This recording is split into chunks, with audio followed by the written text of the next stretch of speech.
Brian Welker couldn't help but smile as he wiped the sweat from his forehead. Earlier that day, he was promoted to shift supervisor at Harding Containers, effective immediately. Working the night shift for the foreseeable future was the icing on the cake. Most people hated the night shift, but for Brian, it was a great time. His son was a junior in high school. He participated in several sports and clubs. By working nights, Brian could attend his son's classes without missing work.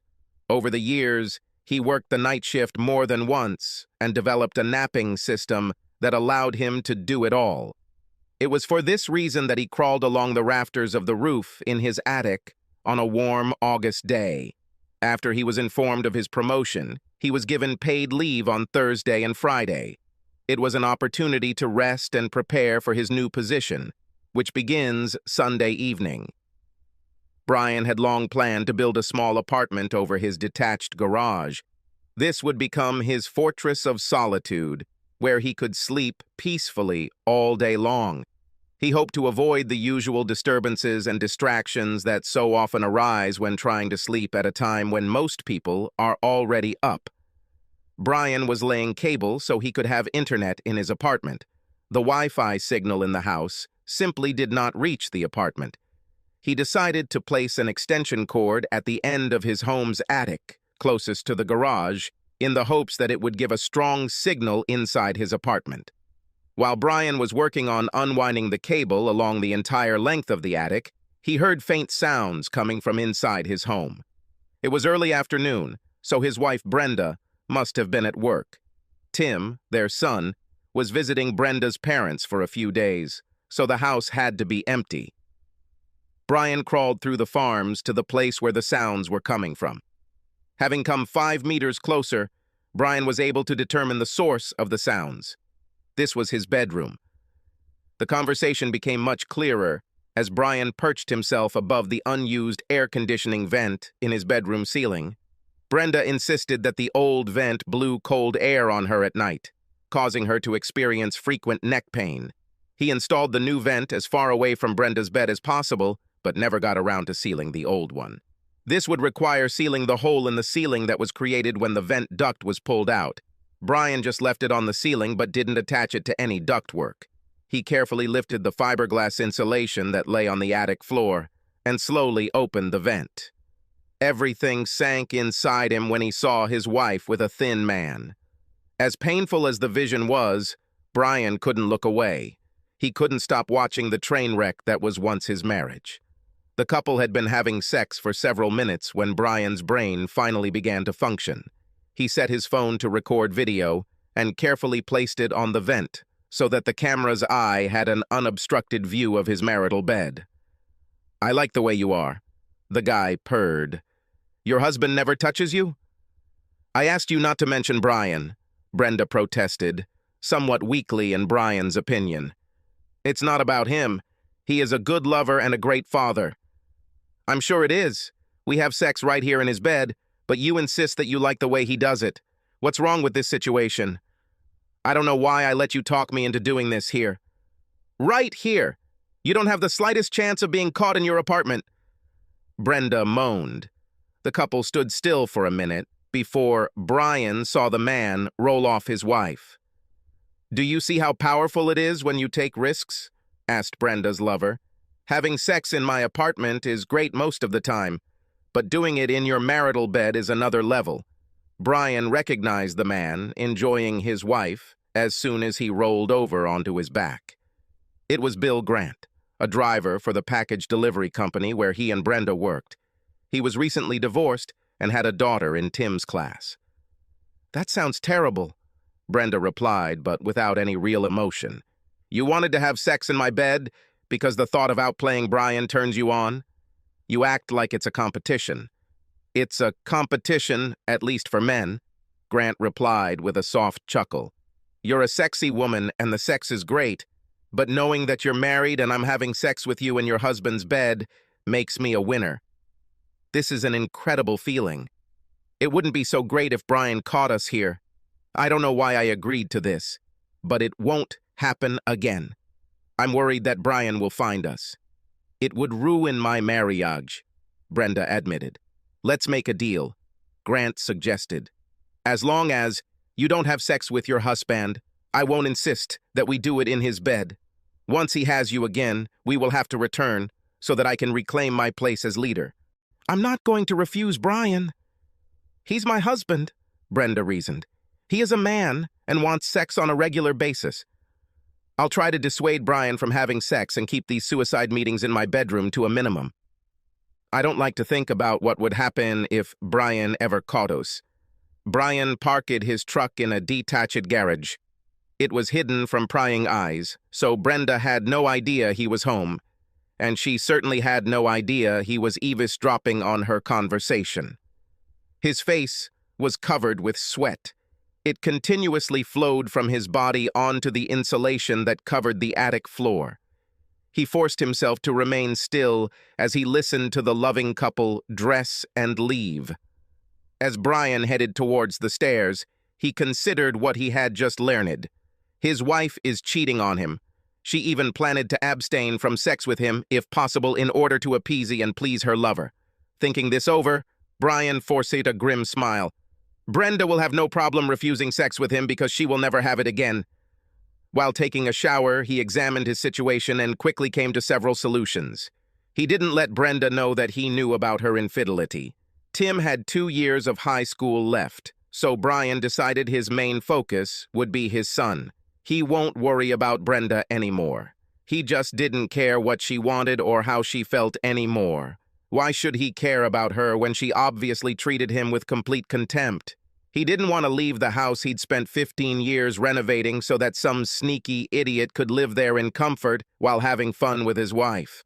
Brenda didn't sound like she would seek a divorce, so Brian decided to try to hold out until Tim graduated from high school. He knew there was one thing he would need. His apartment will be completed much earlier. Brian decided he would include some major improvements. Instead of just sleeping there while working the night shift, it would become his living quarters for the next year and a half. He will need a small kitchen as well as a full bathroom. By the time Tim graduated from high school and headed off to college, Brian would have had time to make a plan for what to do next. To this end, Brian called several contractors he knew and made an appointment to get an estimate. He decided to hire a company to complete the job. It would be done quickly and professionally, and he would pay someone to do it. There was no longer any need to save pennies by doing everything yourself.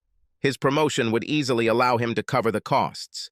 For the first time in his life, Brian realized that his time was more important than money. If he saved $1, half would go to Brenda. He ended his old way of life. He always tried to do as much housework as possible, thinking that it would benefit his family. Everything changed when he saw that it wasn't betrayal. He was going to make sure Tim's college education was fully funded. Besides, Brian was going to rebuild his life and have some fun while doing it. He no longer felt any affection for his unfaithful wife. Brian had gotten over his emotions by the time Brenda walked in after work and saw him sitting in the kitchen. "Are you already at home? Did you leave early for some reason?"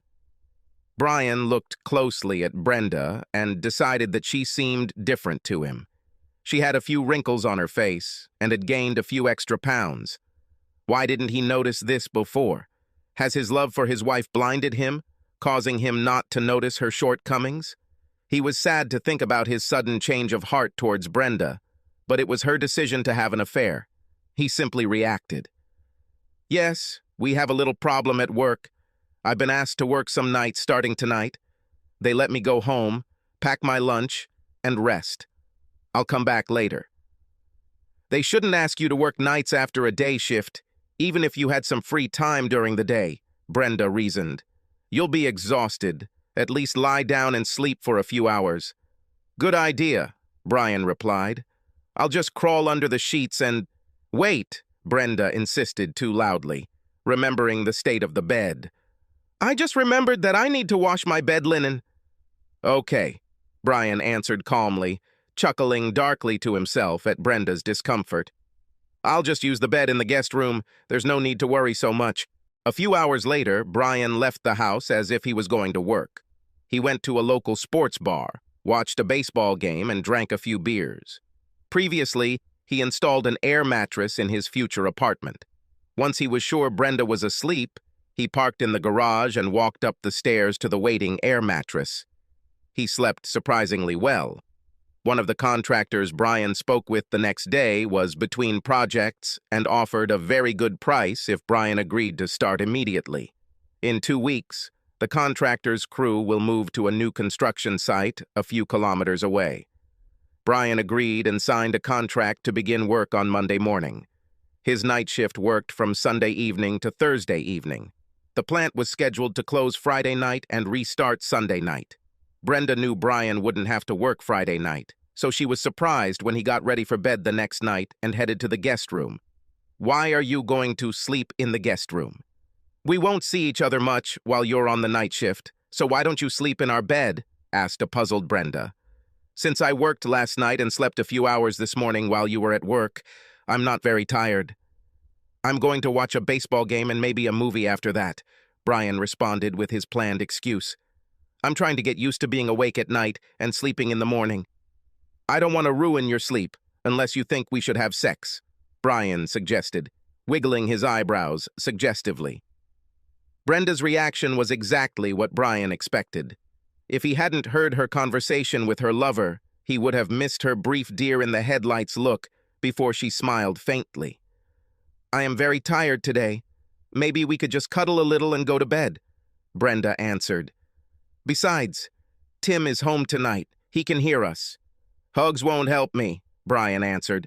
"As soon as I hold you in my arms, I want to do everything with you my way. If you rule out sex, I'll just remove the temptation and sleep in the spare room. You've never worried about Tim hearing us before, so this is just an excuse to avoid sex. You really don't have to make anything up. I'm not the kind of guy who forces himself on a woman." "I know that, Brian. You are right. It was pretty weak, and I'm sorry. I'm just tired and not feeling romantic. I hope you understand." "I understand this better than you think. Let me know when you're in the mood. If I'm in the mood at the same time, we could meet." "Good night," Brian retorted, turning and heading into the guest room, leaving Brenda with a confused look on her face.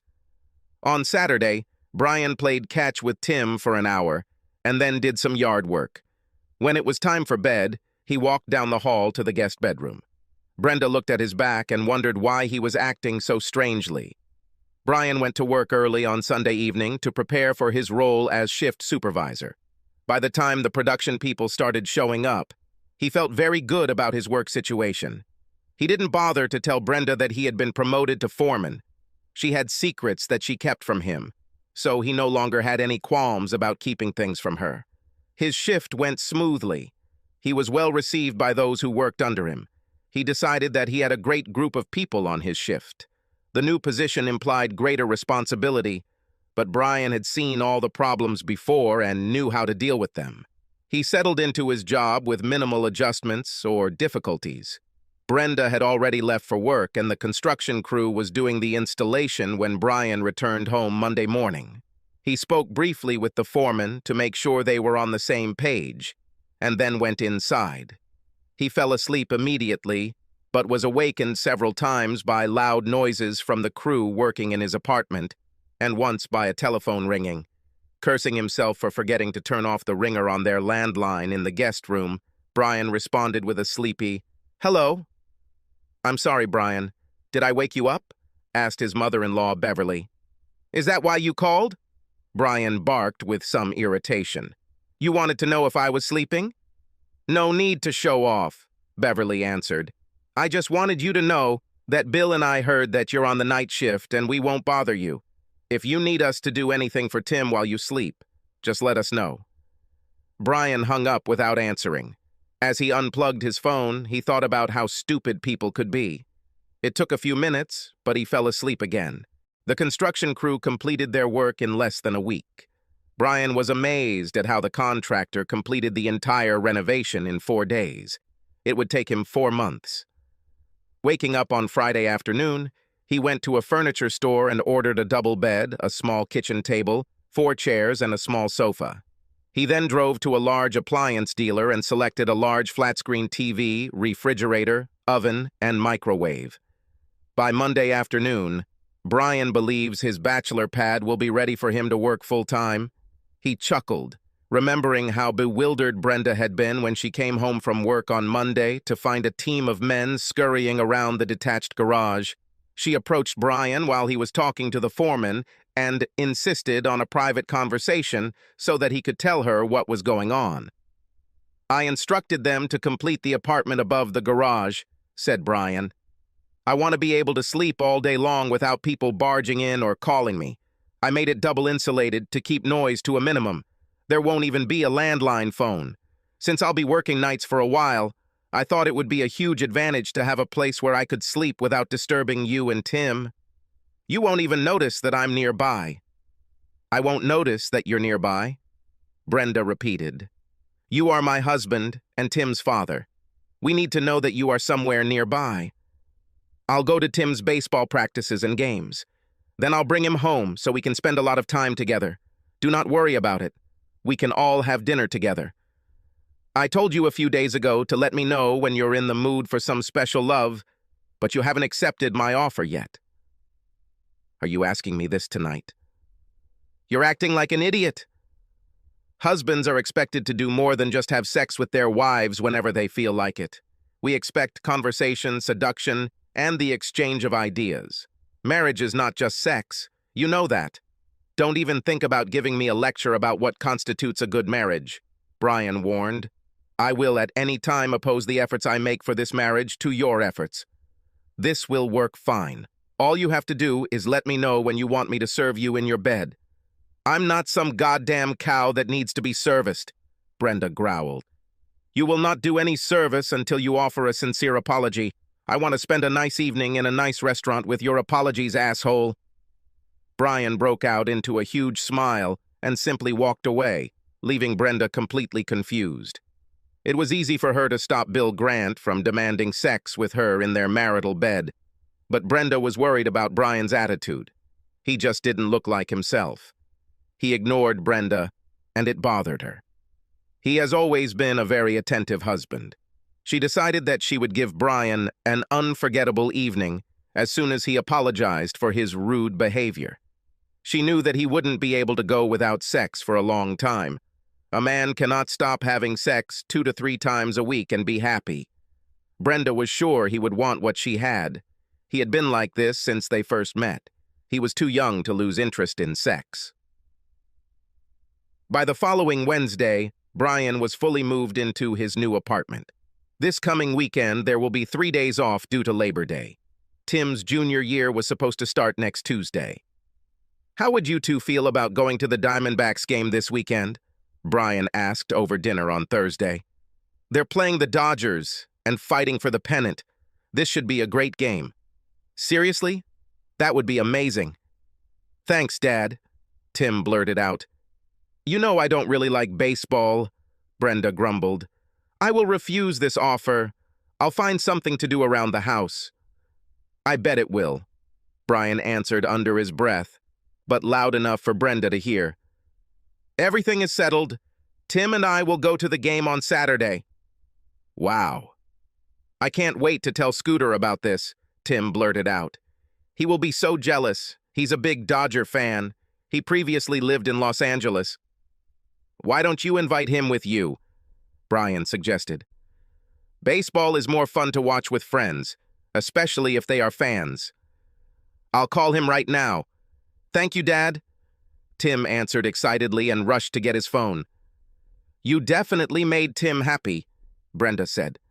"Baseball is a great way to bond with boys. Horace is a pleasant, polite young man." "Holy shit, his real name is Horace?" Brian asked, shaking his head. "No wonder he has a nickname. What parents would name a boy Horace, unless they hated him?" "Tim told me that Horace's father died of a brain aneurysm 2 years ago," Brenda continued, pointedly ignoring her husband's comment about the boy's name.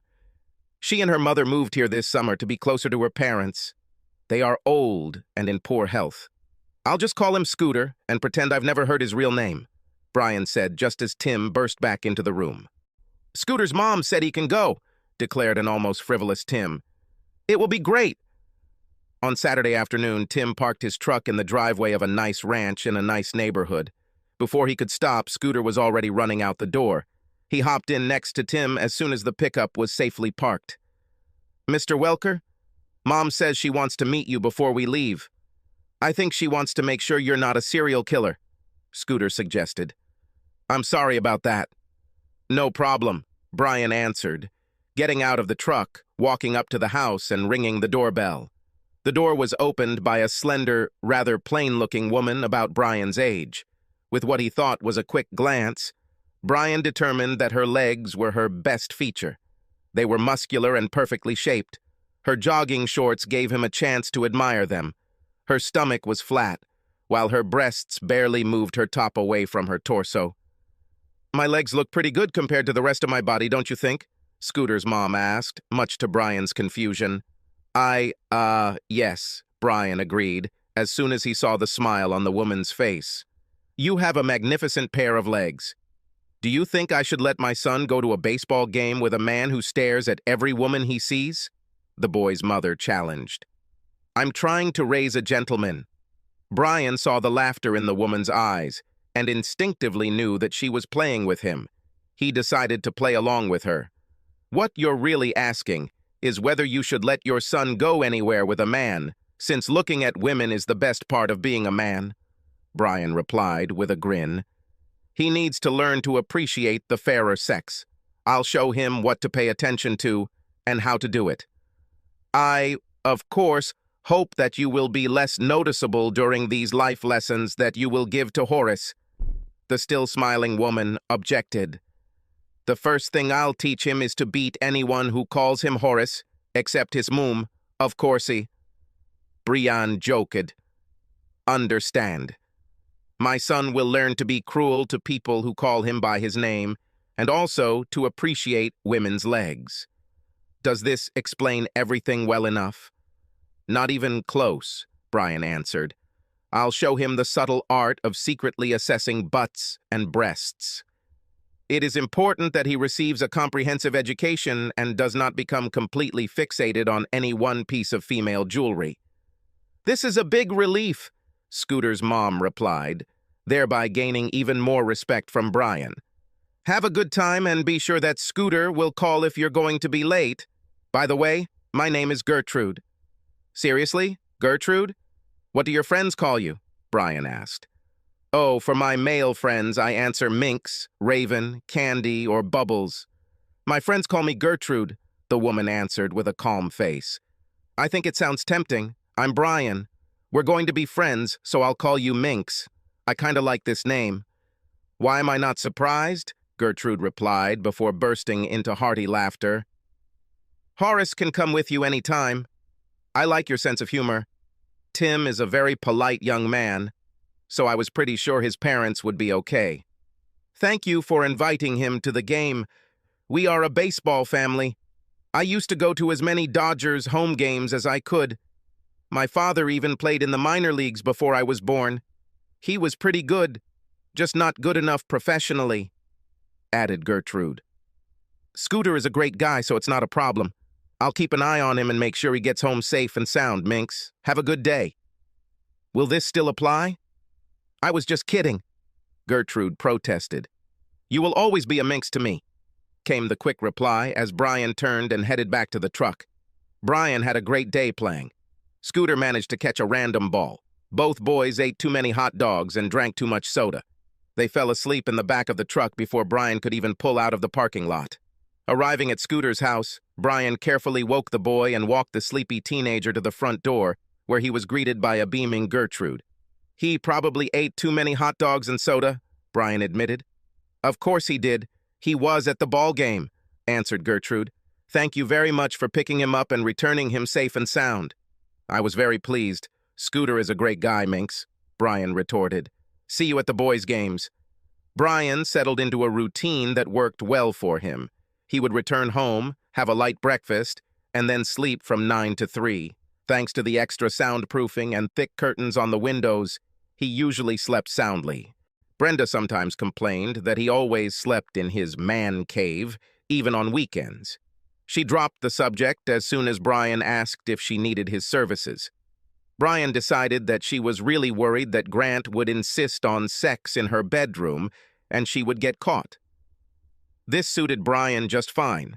This indicated that she had no intention of asking for a divorce at this time. His goal of staying married until Tim graduated from high school seemed achievable. Because he was a foreman and received less physical activity, Brian bought a home exercise machine that was advertised as a complete body workout. To his pleasant surprise, it worked as advertised as long as he was diligent in using it. He attended all of Tim's baseball practices, and soon the coach had him work with a few kids on the sideline as while the coach coached another group of players. Tim was a pretty good player and was showing signs of improvement. But Scooter was a real surprise to Brian. He showed some talent early in the season, but was unsure and timid. Brian worked with him as much as he could. They even spent several hours on weekends training at a local park. Brian decided that since he hadn't had sex, he might as well relieve the tension by playing baseball with the boys. As Scooter's confidence grew, his level of play increased dramatically. By mid-season, Scooter was hitting balls and playing shortstop at a high level. Tim was the starting center fielder and batted third. Brian was extremely proud of both boys' accomplishments. One thing Brian couldn't help but notice was the attention some of the children's mothers were starting to give him. For some reason, his jokes really made them laugh. His efforts with the children were constantly praised. Several mothers would bake something for the team, but they always make sure he gets a piece, no matter what it is. Tim's friendship with Scooter, as well as Brian's time with the boys, naturally led to Gertrude and Brian spending time together. Brian thought of her as a smart friend, with a great sense of humor. He decided to ask Gertrude if she had noticed the increased interest that his mother showed in him. "I may be a little crazy, Minx, but I have to ask you a slightly personal question," Brian began. "Almost the second size." This was Gertrude's quick answer. "What?" "I didn't ask that," Brian admitted. "When men preface a question to a lady by saying it's personal, don't they usually ask her about her breast size?" "Well, yes. That's usually true," Brian agreed with a chuckle. "At this point, I was going to ask if you've noticed that some of the mothers have been treating me differently in the last couple of weeks. Don't you think they seem a little friendlier lately?" "Well, aren't you Mr. Observation?" Gertrude retorted. "You don't really know what's going on, do you?" "I would need more information regarding what you're referring to before I could answer that question," Brian said thoughtfully. "I understand the rule of flying in the infield. I know you never win the first or last inning at third base. You don't mean those baseball axioms, do you?" "No, I was talking about the unwritten rule of never rigging or stealing bases when you have a huge advantage," Gertrude quipped before becoming more serious. "If you were paying attention, you would know that the friendliest mothers on the team are also single mothers. You're a great dad, a nice guy, and you have a pretty decent job. This makes you a damn attractive candidate in their eyes," Gertrude reasoned. "What about the fact that I'm a married man? Wouldn't they take this into account?" Brian asked. "It is," answered Scooter's mother. "That's why they didn't actually try to seduce you. No one has tried this yet, have they?" "Nobody seduced me." "As if that was ever a problem," Brian replied. "I'm married, so obviously I can't be a good match for anyone." "Brian, I don't like that it feels like I have to be the one telling you this, but we're friends, so it falls on me. All mothers know that your wife is cheating on you. This is not enough. Rumor has it that she cut you off from sex.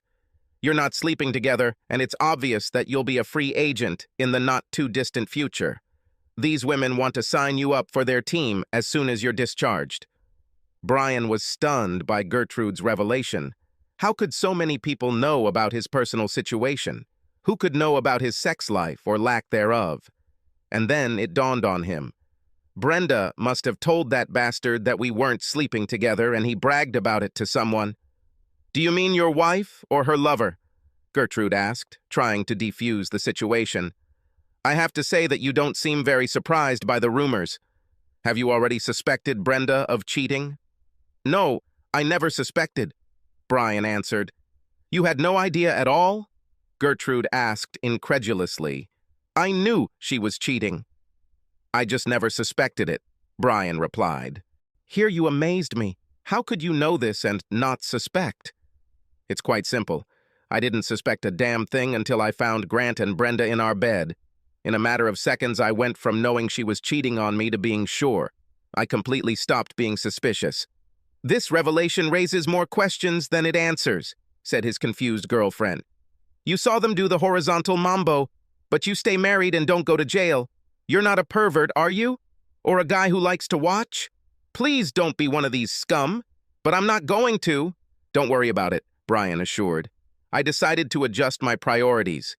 Being able to spend a lot of quality time with Tim and not be a part-time dad became my first goal.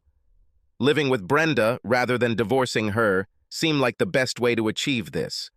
I started working at night, and it always had a negative impact on our sex life. I built a nice apartment over my detached garage and lived there. I told Brenda it was so I could sleep during the day without being pestered and annoyed by everyday crap. She was unhappy with the sleeping conditions, but Grant told her that every time she had sex with me, he would insist on regaining primacy in our marital bed.